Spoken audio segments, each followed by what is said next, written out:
In my opinion, what needs to happen in the next 10 years to rebuild New Orleans where it should be is I think community members need to have a direct say in what goes on with, say, the city government, but then also city planning, how the direction we're taking the city. So I think one of the things that was started, I think a few years ago, was community-based, or I think it was community-based participatory budgeting.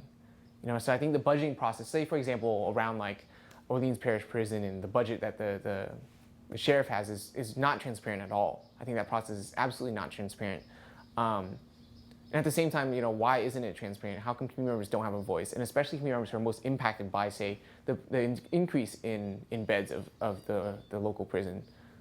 And I'm, talking particularly with the African American Black community. It's like, are those folks being engaged in that decision in terms of the budgeting, the planning? So that's kind of a myopic example of what really should be happening on all sectors of city government and then city planning and city just development in general, is that community members know what's needed, but we need an avenue to actually affect, say city government.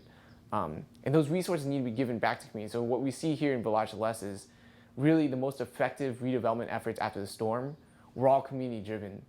And it wasn't city council driven at all. And in fact, it was city council that almost wiped out this community. So I think one of the things is it has to be a two-way road. One, I think city council must be more transparent with, like, say, budgeting its development projects, zoning and planning, and be more in cohesion with, say, federal and state efforts.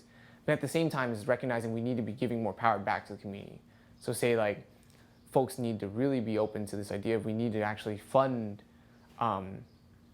different means of community-based or community-driven development instead of always having to be driven from the city's perspective, And then I also think that we should be in concert with other nations that are in, or other regions in the world who are facing the same kind of climatic or climate dilemmas. So say the Mekong Delta or the Netherlands, for example, to figure out what are some best practices that we can be doing now.